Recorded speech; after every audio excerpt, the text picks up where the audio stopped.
Hitman fan, and I tell you no lie, just because I want to flatter you on here, but I saw the ad for the first Hitman album. Uh-huh. It was probably Metal Edge or Circus, maybe Hit Parade, and Yeah. I went out and bought it. But I had heard "Will You Be There?" I had heard that song on a college radio station here, and you have such a distinct voice. When you hear it, you know what it is, you know who you are. Hitman was had such a great sound, and there's so many people that don't even know who Hitman is. True. And Completely true. it amazes me because that album from start to finish is one of my favorite all-time albums. Wow, that's awfully kind of you. No, Thank no, you very really, much it's for that. great. Well, listen, there's a in the percentage of the metal world, we have that 0.2% people that come up to us and tell us how much they love the music, and it's, we never get tired of hearing it. I mean, we just didn't think it existed for 20 years. So it was Wow. quite a shock to us after, being dormant for as long as we were, that people were interested. And I think it was the advent of the internet and social media, and also like music is our style of music, the music that we grew up and love is so not part of the zeitgeist anymore. People are listening to Dua Lipa and Cardi B and pop and the reggaeton and the pop music. It's so neat. Well, our music is so niche now, but the kids that are into it are doing a deep dive into the historic catalog, and they're going back and they're discovering Fifth Angel, Hitman, Leatherwolf, bands that they Crimson Glory, bands Yeah. that they never would have ever heard of because they never got, we none of us really got our Queensryche, our Metallica, our whatever Day in the Sun for a lot of reasons, and metal was very popular in that time, and it was all over MTV, but it was, mostly Poison or, Yes. Whitesnake or whoever was having a big hit, Rat, Dokken, etc. Maybe Striper here, there, and everywhere. But bands that were a little bit more on the power metal side. Having said that, everybody used to say in who worked with Hitman was we were Queensryche with hits. Like we had catchy tunes, Right. we were also power metal, and that was cool. But one thing that I'm shocked that you said was, and I have to mention this because it's something I've never heard before, and that is me being in any way a distinctive singer because I've always said, and this is the God's honest truth. I- I've always said people should know where they fall on the food chain. Mhm. And I have always felt that on the food chain, I am such an amalgam of the people that influenced me. And I never had that Ozzy, Jeff Tate, distinctive thing that sets somebody so apart that you instantly know who they are. And I'm flattered that you said that. But from coming from an artist standpoint, I always kind of said in the back of my head because I've always tended to be somewhat of a chameleon as a singer. Maybe not so much on the first record because it was, you're young, super young. I was 19 when I recorded that record. So maybe as I got older, the jaded influences started to get a little bit more, integral to who I was as a singer. And so thank you for that. But, like, I mean, I was always called the poor man's Jeff Tate for the longest time. And he was a big influence on me, and I can't Sure. say that he wasn't. He was. How could you be a 19-year-old metal singer and not think that that guy was God? Exactly. How could you? I mean, Right. Dio was my ultimate God, growing up. I met him when I was 15. Wow. Me and my friends chased down Black Sabbath to their hotel. They were staying at the Parker Meridian Hotel, and we chased them down. My friend Larry was like 5 years older. He had a driver's license. And I met them, and I have pictures of me meeting Ronnie James Dio when I was 15 years old. Nice. And my friend Larry said to him, Ronnie, he's a singer and you're his idol. And I was just kind of shell shocked, and I didn't know what to really say. And Ronnie James Dio was the nicest, kindest, most beautiful person I have ever met, and I've met everybody in that industry. He said, "Oh, tell me more about yourself. Are you studying? Are you taking lessons? Um, what's your favorite? What's out of my catalog do you like? Which sounds? Rainbow? Do you like the Black Sabbath?" And I said, I like it all. I like it all. Yes, yes, it is. And then I said, I have all your Elf records. And Wow. that's kind of floored him. Yeah. I said, well, LA 59 is a great record, but for me, Trying to Burn the Sun. And then I turned around and I had the Elf album, Trying to Burn the Sun, painted on a denim jacket. Lots of kids back in the day had Yeah, their sure. favorite artwork. Well, my friend Don Brunges was a genius artist, painted that. So he wrote to me, Magic from Ronnie James Dio, Keep Singing. Nice. And he gave me an address and we became pen pals for years. So much so that every single time he was in town, there was always tickets and backstage passes waiting for me, and he Wow. followed my progress. Well, I mean, that's a great story. If you can, you know, if you come across people you idolize and you actually can build a sort of a relationship with them. And look at you, you became pen pals with someone you admired, and I'm sure that's something that's will always be close to your heart. You actually corresponded with you know, your one of your favorite, you know, singers. Somewhere Think, I have in a scrapbook, I I have this great envelope that has my name on it and the backstage passes for the Live Evil tour, Black Sabbath Live Evil tour, and a little note he wrote for me because I went. He told me to come to his hotel room, which was at the Meadowlands Hilton, which is in New Jersey, just outside of Manhattan. And I went with Scott Rosenfeld, now Scott Ian from Anthrax, because mhm. Oh that wow. was during my little Anthrax tenure. Yeah. And the funny story there is, so they were these local guys who were looking for a singer. I think I was 16 I was probably, I don't know, 15, 16. And I said, "Oh, I know Ronnie James Dio." And they're like, "You do not." I'm like, "Totally do. I write, he writes me letters." He said, "Well, they're playing in New Jersey. You think we could go?" I said, "I'll write him." And I got a message back, actually a phone call from his assistant, and it was probably Wendy, because I don't think he had an assistant, Wendy Dio, his wife. Yeah. Said there'll be tickets waiting for you. Just he's in room whatever. So me, Scott, and his girlfriend, then later wife Marge drove to the Meadowlands, and the whole time he's thinking, God, this guy's keeping this whole ruse up, and we're gonna get there and nothing's gonna happen. Well, we get to the Meadowlands Hilton. We go upstairs. We get to a door. And he goes, "Oh, is that you? I'm just getting in the shower. Here's the tickets." And he didn't answer the door, but he slid the tickets and backstage passes under the door. Now, at this point, Scott's not met Ronnie James Dio, and he still thinks there's some kind of Right. shenanigans going on there. Yeah. So I don't know, we went to a local, diner or something, and we waited until showtime. We got there, we got in, and then we went backstage, and Ronnie warmly hugged me and said, "Oh, I'm so glad you could make it." And he goes, "Oh, this is my friend Lemmy, and who are you guys?" Lemmy was there, Right. and Scott was just gobsmacked by the whole thing, and so much that he put it in his book. He had a book a couple of years ago called "I'm the Man." And it's Right. like life and who's that guy in Anthrax? And he actually reiterated that entire story. And it was just such a funny thing as a 15-year-old kid, and you're just a local yokel nobody guy. And here's this luminary of all of ours, because I don't think anybody in the metal world doesn't think he's probably the greatest metal singer ever. Sure. 'Cause Right.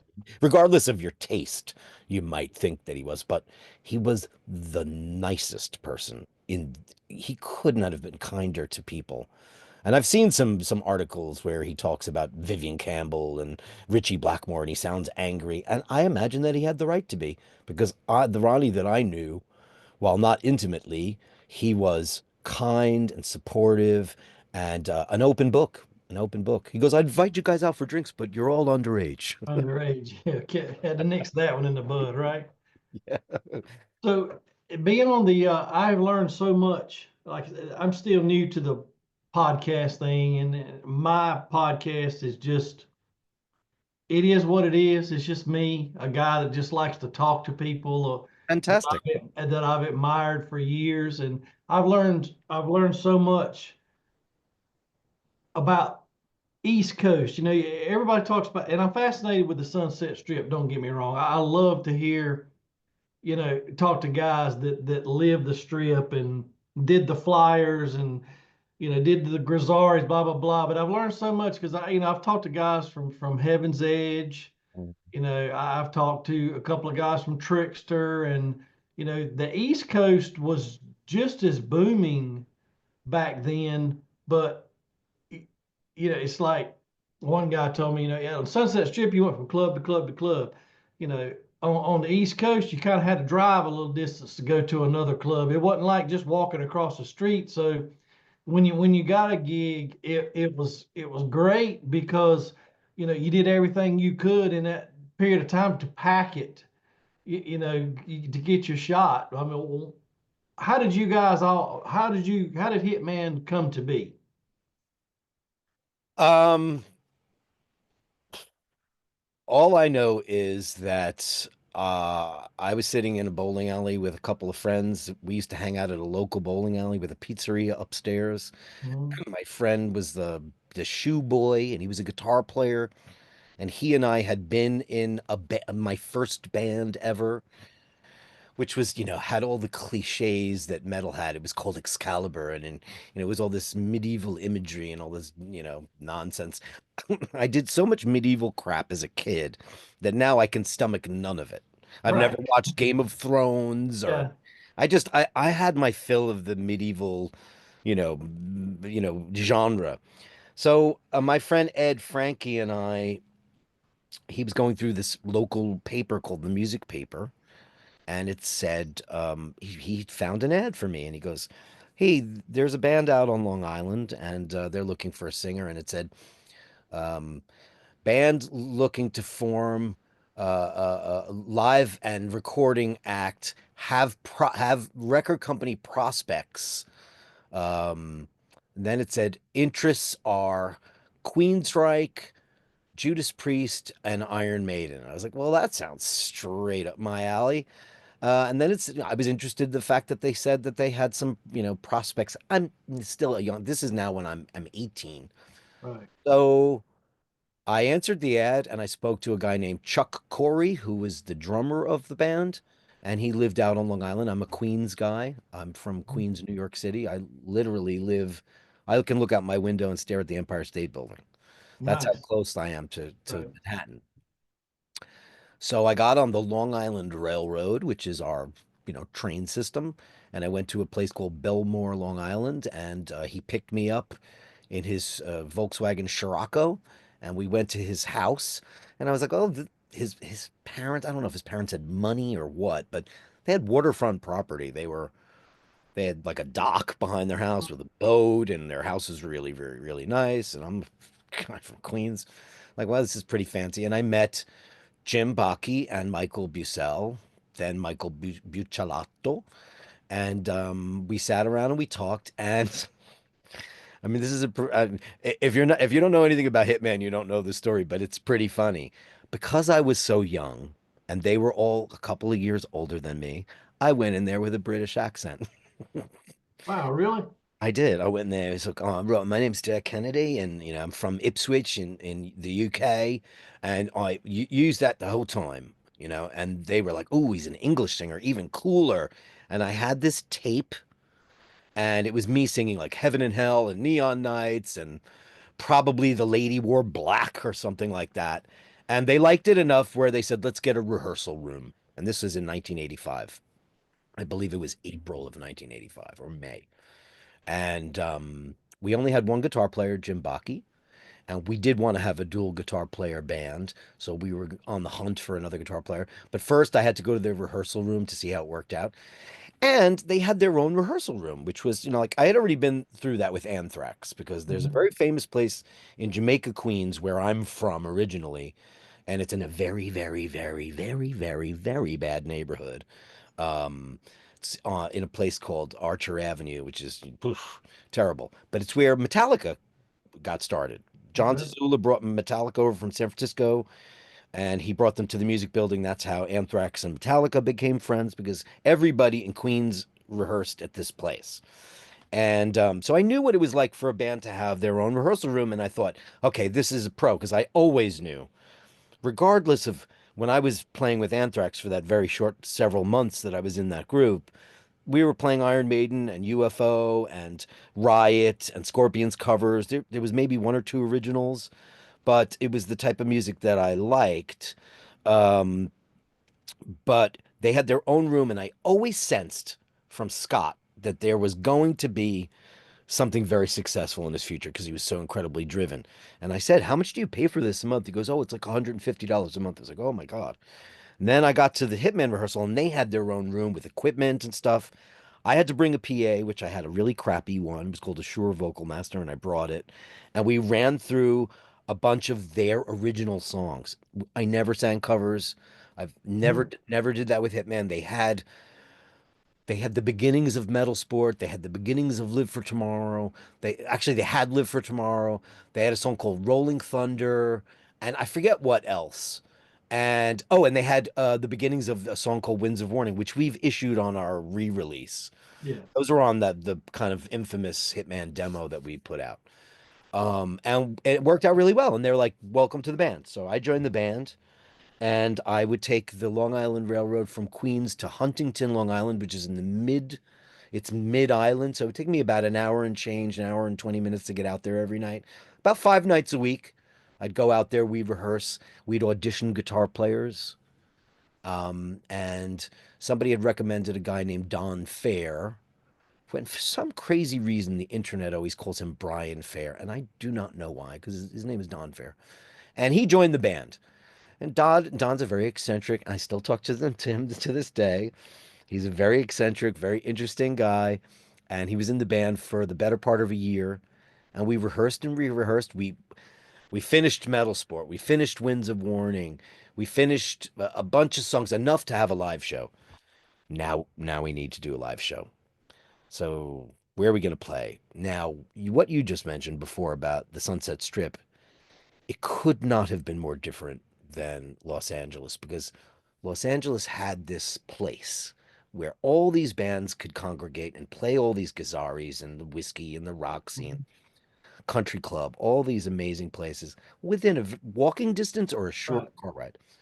None of that existed. And it's funny because New York is a walking city and LA is not. Interesting change of direction for the metal world. There were clubs on Long Island, very far apart. There was almost zero gigs in New York City and Manhattan, almost nothing on the Isle of Manhattan, nothing. But there was a very famous place called Lemoore in Brooklyn, very infamous. Have you heard of Lemoore? Yeah. I mean, everybody played there.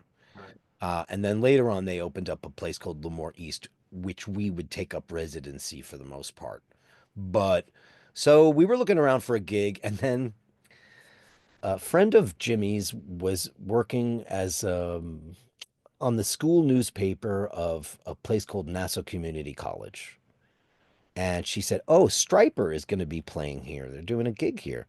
And he goes, "I want that gig. I want to open up for Striper." We're like, "Well, we've never even played a show ever. You want to open up for Striper?"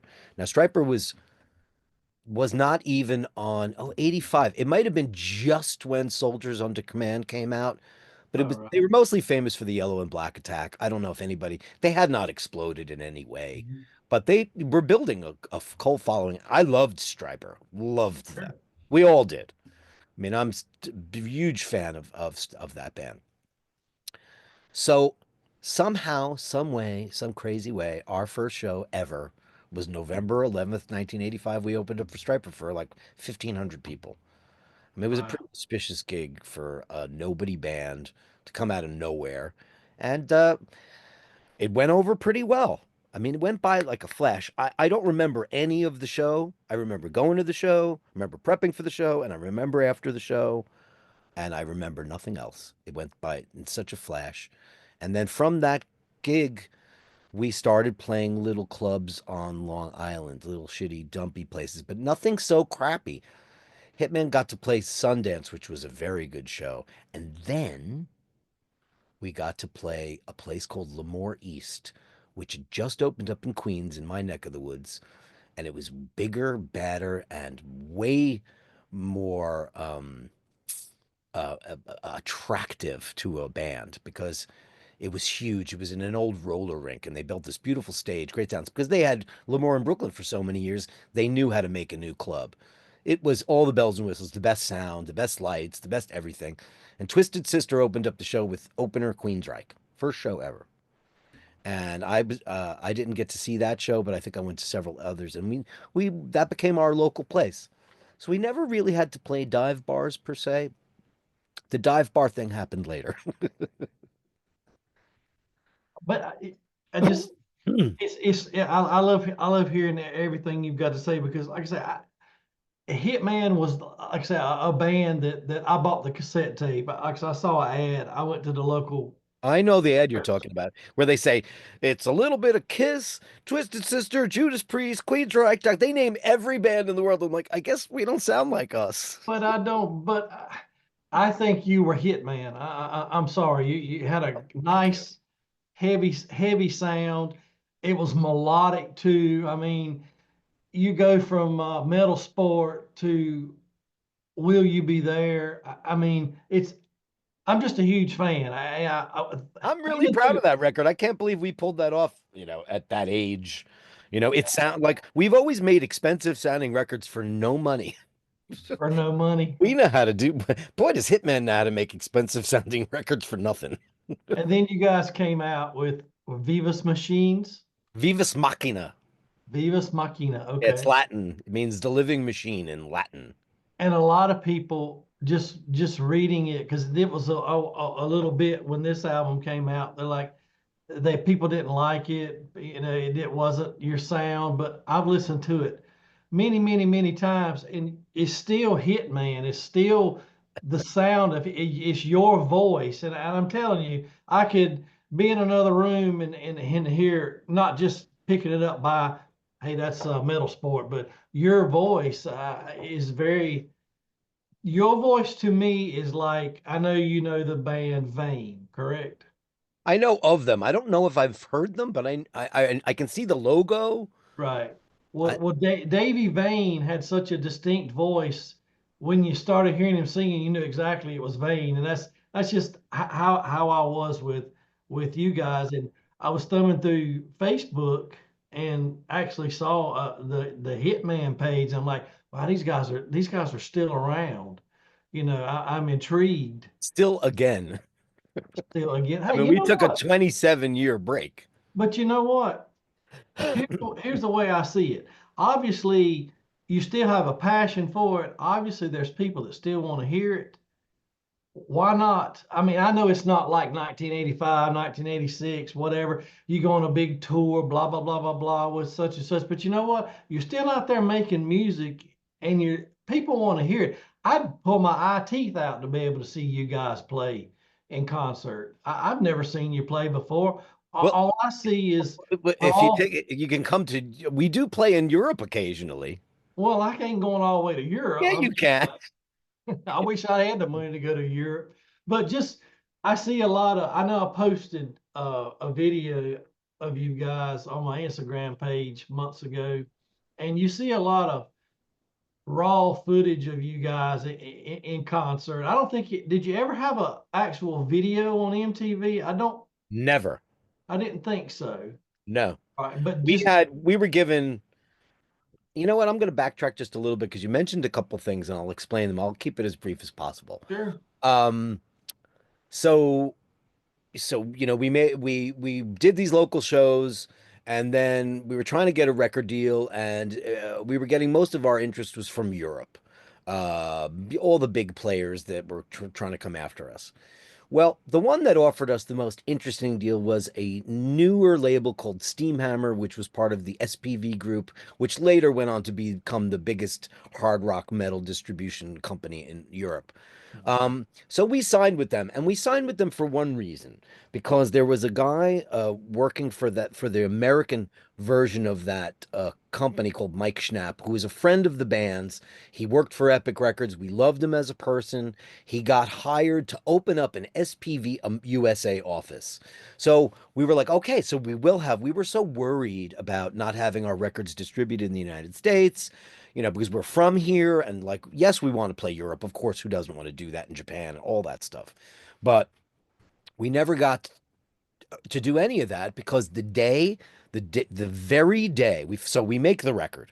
Now, mind you, that record was 80% recorded and financed by all of our parents. We all borrowed money from our parents. Right. I think it was $1,000 each to go into a Mhm. studio, and we recorded everything on that album except Will You Be There, Secret Agent Man, and Secret Agent Man is killer, by the way. it's funny. We play it now, and like we didn't want to for years, but I'll get to that in a minute. So we got that all done, and we needed some money to finish the record. We got our record deal. They gave us $14,200 to finish the record. So that whole record cost about, we had to pay our parents back, so it cost $14,000. So and then we finished those songs, and we also recorded a song called Ma Brenor that we loved this song. It was definitely the shape of the things to come. It was a brand new song. It was more progressive, and we never got to finish it nor release it. And sadly, we don't have those tapes anymore. We don't have we had the mixed master, but we never Mhm. have the multi-tracks. So we Right. did this record and we finished it and we did the cover and the photo shoot and all this stuff. And we were told by SPV that we'll give you tour support or a video. You pick. And we said tour support. We want to Very go good. out and play. Sure. So the very day the Hitman record is to be released globally, I get a phone call from Jim Bachi and he says, Dirk, I'm out at the SPV warehouse and it's gone. I said, what do you mean it's gone? He goes, it's shut down. There's trucks, they're taking product out. They shut down their US operation. We don't know why. Mike Schnapp, we call him. He says, I was fired. I don't know what happened. So now all of a sudden our record doesn't come out. And our contract, because we didn't have a lawyer, gets reverted to German law. So we had no say in when it comes out. The record comes out in Europe, but does not come out in the United States, which was our big fear. And then they licensed it without us knowing to Roadrunner Records. Right. And we made the very big mistake, and I'll be the first to admit it, of trying to block its release. We actually hired a lawyer to stop it from coming out in the United States when we should have let them put it out, play some shows, and do Mhm. all that stuff. Instead, we were ill-advised, and we there's a very lovely guy. I don't know if you know who he is, but he has run Road Racer Records for many years. His name is Monty Connor, and he and I did not get along back in the day, and now we're friends because I realized how stupid I was and how stupid the band was. We should have just rolled with the punches. And Mhm. instead, we were like, well, because the reviews were so good. Kerrang gave us 4.5 stars, and maybe we were full of ourselves. I don't know. We were young and stupid, I guess. We're like, but wait, the other problem is Polygram Records showed up and they offered us $1 million contract. Wow. So here we are. We're going to be on the same label as Bon Jovi and Def Leppard and Rush, are one of our favorite bands. So we're like, screw that. We're totally going to hold out for the Polygram deal. So they offer us $1 million deal, but now SPV wants $1 million to buy us out. So we wound up in litigation for 4 years because of that. And Wow. so Hitman writes pretty much what's going to be. We played locally. We played all Lemoore East and Lemoore in Brooklyn and the places in Long Island. We wrote an entire album's worth of material. Didn't get to make a record. We wrote another entire album's worth of material. Now we get out of our. But Polygram decides to walk away from the whole thing. So what are we left with? We have to go back to SPV and make a new record. So we do. What's happening now in music? The beginnings of grunge, the Yeah. beginnings of all different kinds of alternative hard rock. We need some kind of hit material. We need some kind of yes, we have progressive songs on that record. Mercy is crazy. Answer My Prayer is insane. Listen, there's lots of prog on that record. power metal, but we have, you know, Renegade Man and all these other songs. If you can't dance to it, and it was partially my fault because I was studying with a guy named Marty Lawrence, a very famous vocal teacher, for years and years and years. And I said, Marty, I need more commercial edge to my voice because I'm considered this operatic metal guy, and I need a little bit more radio. How do I get that? So we started working on developing like a raspier technique, how to Mhm. incorporate distortion into my vocal, and I got really good at it. And then I'm no longer Jeff Tate. I'm John Bon Jovi. Wow. You go from Jeff Tate to John Bon Yeah. Jovi. Yeah, well, and it happened so quickly because the second Vivis Machina came out because the first song was "Say a Prayer for Me," which is a great song. I love that song, but it's got a very like lead it, woo woo. It's got that growl. Yeah. So it's funny though. Everybody didn't like that record, but it still sold more than the first one. But you see, hearing your side of it and why your voice sounded different on the It was second intentional. versus the first. And I talk to a lot of guys. I feel I'm not a musician. I've never been anything like that, but I feel bad. You know, hair metal. I call it hair metal. A lot of people don't like it called that. That's fine. I had It's that conversation earlier today because go I ahead. asked my friend to name a couple of hair metal bands, and he said he immediately named bands that were in hair metal. To me, Sure. you have to understand from a musician standpoint why that term irks people. It is because, do you know who Tiger Tails are? I know who Tiger Tails are. Hair metal.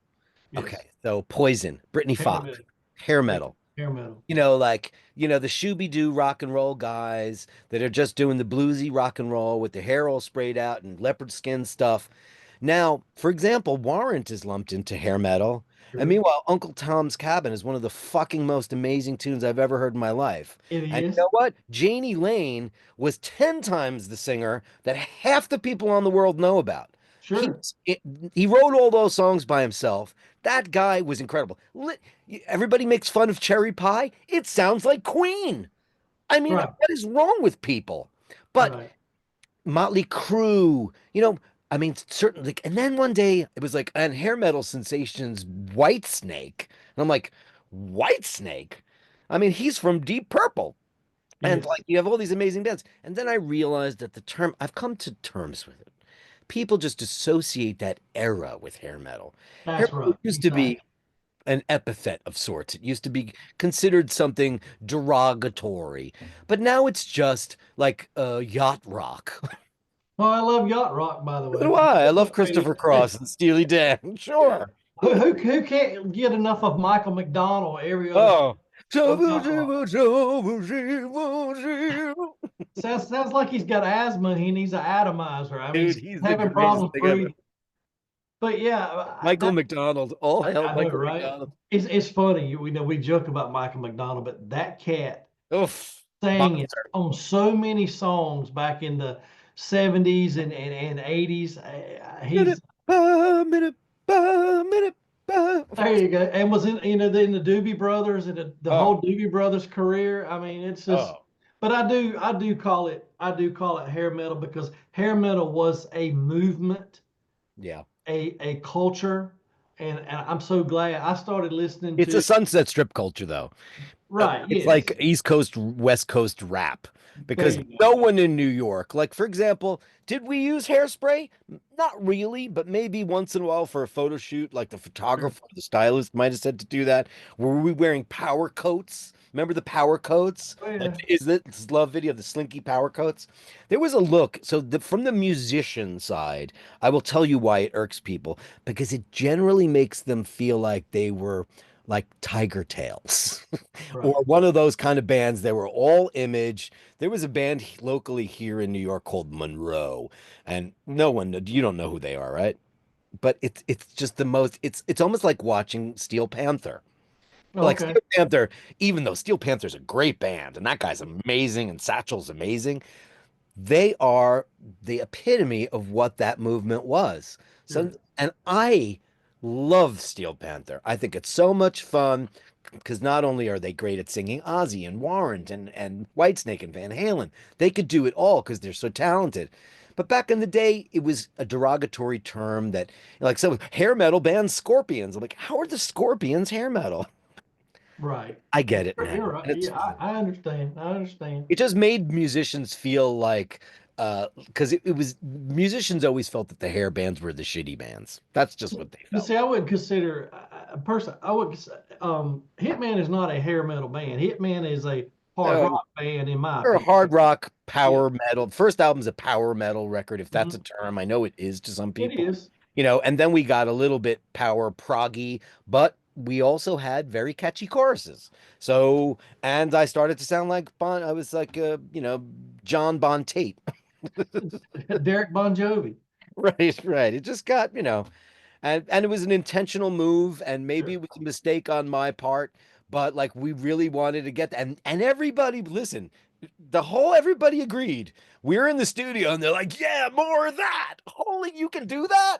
Okay. Because instead of the operatic and hitting F sharps and all that and stuff, I never had any grit in my voice, and I actually went to a teacher to figure it out.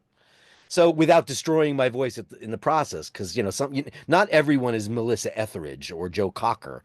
Those are people who innately have that sound. Right. Yeah. They just have to have a gruff sounding voice They anyway. just have it. I had to figure out a way to do it, and I wanted to do it because I wanted to add some color.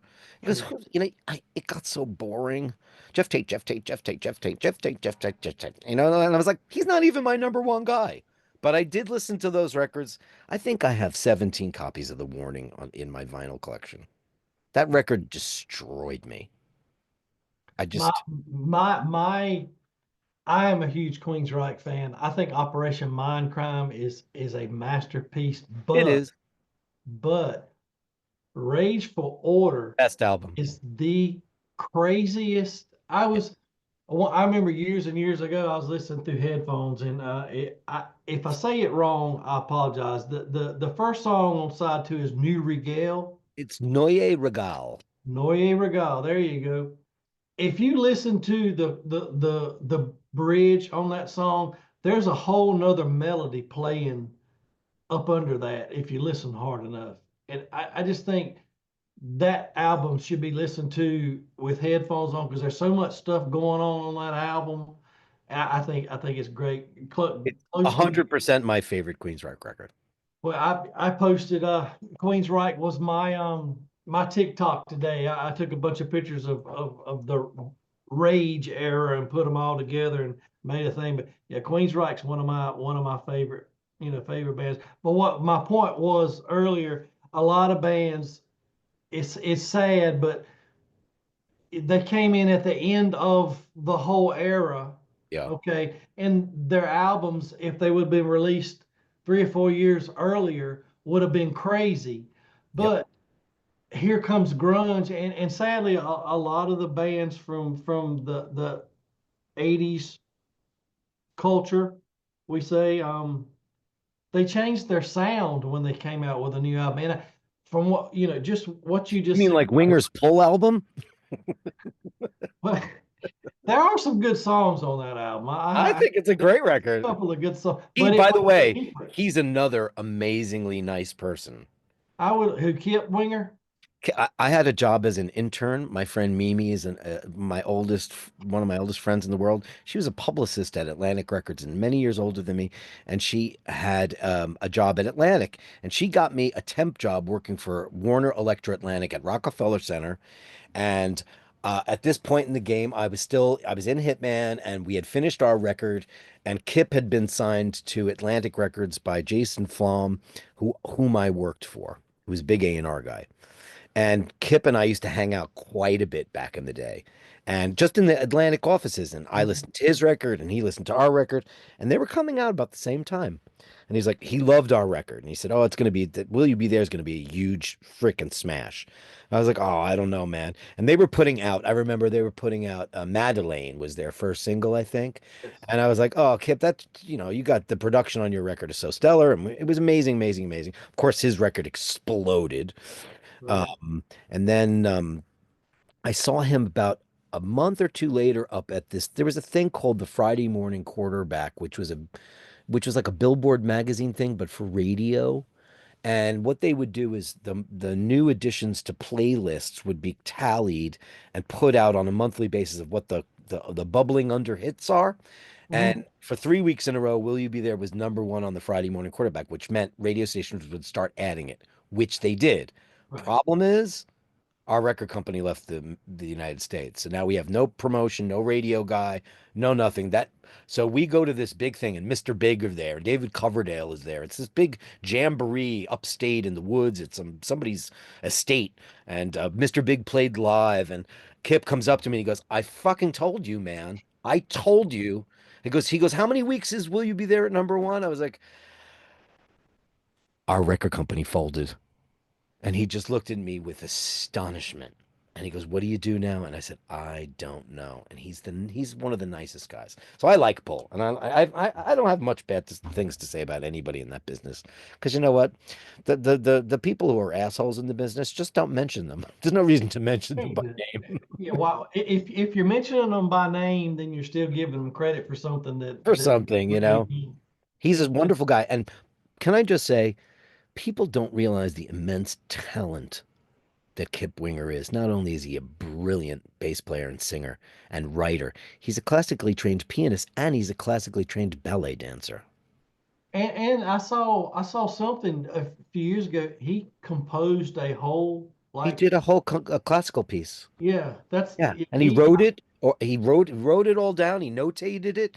The guy's immensely talented.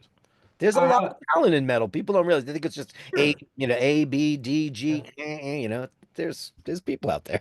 I have a book called Nothing But a Good Time that I have bought, and it's little snippets. It starts around the Quiet Riot era all the way up till it all, the wheels fall off of it. It's just various artists from the time, just a quotation about, and Kip Winger said when they got together, their drummer, was a drummer for the Dixie Dregs. Rod Morgenstern. Yeah. That was a whole different sound than what they were going for, and they basically had to teach him how to play drums like they wanted him to play. Yeah, And that to dumb him down. yeah, but just Kip was very interesting in most of the stuff he put in there. Him and Reb and the whole MTV thing with the little snot-nosed kid wearing a Winger T-shirt and Beavis and Butthead, and they just Tragic. they just Metallica with the dartboard. yeah, exactly. But Yeah. It's anyway, I could talk to you for masterpiece. hours. I know you got better things to do. Please plug your podcast for me and what you're working on now. Oh, okay. Thanks so much. Well, I just do a completely non-Hitman, non-Dirk related show called Eye Bashers, and it's on YouTube. And I only have like 2,000 something subscribers, but it's a really nice community of really nice, friendly people. It started out as a watch channel because I'm a watch enthusiast, Right. and my friend has a huge watch channel, and we started this other thing where we just talk about life in general. And it turns out, like, I'm a lifelong vegetarian and animal rights kind of guy. And I'm not Sure. like the dick who can't go to a steakhouse with you. I have no problem with that. I don't push my beliefs on other people. However, I like to get involved with animal rescue and things like that. Sure. And I was a dog guy and a horrifically allergic and asthmatic person when it came to cats until I found one about 20 some odd years ago. I took it home. I went through hell for a while, and now I'm no longer allergic to cats. So I'm a big cat enthusiast, and most are the people on my channel. So it's just a very, very nice place to come. And it's just YouTube. It's called like iPhone, Bashers, where we just bash about and talk about stuff. And it's really fun. I've been doing it for a little over a year. Um, Musically, Hitman got back together for a couple of shows and our last record, which I don't know if do you have Destroy All Humans? I do not. Have you heard it? I have heard. Okay.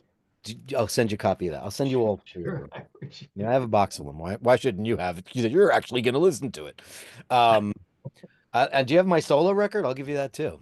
The only thing I have from Hitman was the cassette that got washed away in the basement of my I grandmother. love this story. So I made about 10 years ago, 12 years ago, I spent 5 years making, I have a studio in my house, so I Yes, can record whenever the nice. frig I Yeah. want. And so I made this a studio record. It is not a metal record. It is a rock record of all my various influences because I studied operatically, but I love pop and I love jazz and I love the Beatles and I love Queen and I love Jellyfish and I love all this different stuff. So it's an amalgam of my different flavors. It was never meant to be put out there as some commercial hit. It was just a passion project. And that's called Life Is Now, and I'll send you that too. So I'm currently working on there's this wonderful new well, it's not actually new. This is an album called Barnabas Sky, and he's a German guitar hero. His name is Markus Pfeffer. And what he does is he writes music and he enlists singers. Now, this is his second release. I was not on his first one, but he gets Danny Vaughan from Tyketto and Right. Carson, all these really great singers. So I got an email from him last year and he said, "Hi, my name is Marcus. I'm in various bands, but I have this project where I send singers that I like music and see if they can write music and lyrics and melodies. Would you be interested?" And I was like, "Well, I don't know." And he's like, "Well," I said, "Who's on your record?" He goes, "I'm getting Joel and Turner, Dan Reed." The second he said Dan Reed, I said, "I'm in." Because I don't know Right. if you've ever listened to the Dan Reed Oh Network. yeah, yeah, yeah, I'm a exactly. monster of Dan Yes. Reed. And so I said, I want in. I want to do this record. So he sent me the music. I loved it. We wrote two songs. One of them got held back for the new record. And I'm on this record. It's a video called what is the name of that song? It's called Seven Wonders. And he's an incredible technical guitar player and a great writer. And I'm working on a new song for his project.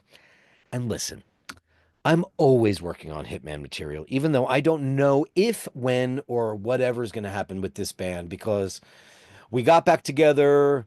We put out Destroy All Humans, which was this record. We put this out just as the pandemic starts. Yay! Oh And yeah. it's a record I'm really proud of. It is a return to the first album sound, Mhm. just older people. There are two songs that we included from that era that never got released. So, as a refresher, while we were writing this album, we said, "Wait a minute. Do you remember what we sounded like? Let's listen to." Oh, and then Jimmy said, "How about Code of Honor? How about Out in the Cold?" So we listened to them, recorded them, and then started writing for the new record. So we were in the the right phase of Hitman's career. We didn't want to alienate people again now by sounding like the Carpenters, you know. We go from Queensryche to Bon Jovi to the Carpenters. We didn't want to do that. So we brought it back to where it belongs.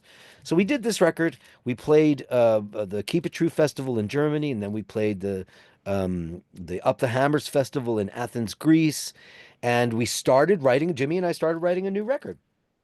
And the last show we played was a year and a half ago. We opened up for Queensryche, uh, upstate New York. It was our first American show in probably 30 years.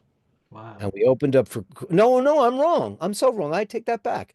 Before we went to Keep It True, we played a club gig out in Queens. We did. Sorry. We played a club called we did a warm-up show before we went to Europe. Um, so we opened up for Queensryche, and here's another guy. Now I'm a Queensryche purist. I don't like replacement singers. I'm not the biggest fan of I hear you. that whole thing. Jeff Tate is singular to me. Yes, sir. Todd Latore. So we get to the gig and it's poor. It's raining and it's dreary and it's terrible. We're backstage. They're sound checking. Man, does that guy sound amazing. I'm like, wow, they're doing screaming in digital. I'm like, wow, it's incredible. And then he comes out and he's got a Marlboro hanging out of his mouth. And I'm like, John, Kristen goes to me, "Dirk, that guy's smoking Marlboros." I said, "How do you can sing like that and do that? Yeah, What's wrong that's with you? crazy. Well, you're crazy." Wow. Anyway, so we do our I sound. remember him from Crimson Glory too. Do you remember him singing for Crimson Glory? I do because I actually got that call too, and I said no thanks. Oh wow, yeah, I that got was that call from the guy who was managing them at the time, and I said, I said, I'm not your guy. I've always been very bad at turning down gigs that probably would have been good for me. I turned But I down mean, Dream Crimson Theater. I Glory, turned down Vandenberg. but Crimson Glory, I mean, they had the masks on in the first album, but then Yeah. they migrate. I mean, that was their gimmick. I get it. It was very gimmicky, but I loved that record and I Oh loved yeah, Midnight. I mean, because he yeah, was very Jeff Tatey, yeah, but kind of, and in real life he was mad. So it had a madness to it, sure, you know, yeah. and I loved him, but they were getting back together again. And I got a call from their manager who said, "Would you be interested in this thing?" And I said, "I don't think so, but thanks." And then Todd Latore got the gig. I'd never heard of him. And I said, "Oh, he sounds great." So we played this Queensryche show. We're doing our sound check, and Todd Latore's there, like listening to our sound check. And he comes up to me and he goes, "Wow, a real singer." And I was like, "Wow, thank you so much." And he goes, "Can I watch your show from the side? Would that bother you at all?" I said, "No, not at all. It'd be great." He was giving me water, and I'm a Diet Coke addict. He was like handing me Diet Cokes when I came off to the side of the stage. He is the nicest guy. Really? Oh my God, is he Wow. what an absolutely wonderful, superb. I don't have enough superlatives. First of all, the guy is a monster singer, Oh sounded yeah, incredible. And listen, people don't realize the Queensryche repertoire is nearly impossible to sing. It's extremely difficult. It's very, very rangy. And if you don't do it properly, you're going to kill your vocals. He's incredible. He was great. He's the nicest guy in the whole. He hung out with my band the whole time, shooting the crap backstage. Such an unbelievably lovely guy. So I love him. So we haven't played in a long time. So I'm constantly writing songs for Hitman. If we ever get around to it again, I'll let you know. But in the immediate future, it looks unlikely. I can't call you Mr. Kennedy, so I'll call you No, Dirk. And I just please. want to tell you, Mr. Kennedy was my dad. there you go. But it was a great thrill to talk to you, And somebody I've listened likewise, to for, likewise. Thanks for over being interested enough to talk to me. Oh yeah, when you contacted me back, I always tell my wife. My wife's like, "Well, who are you talking to? Who's answering you back?" It's like, "Hey, Dirk Kennedy, the lead singer of Hitman, just sent me a message." She's like, "Who in the hell is Hitman?" I was like, "Yeah, don't worry about it. I know who they are. Because my wife is Lady Gaga?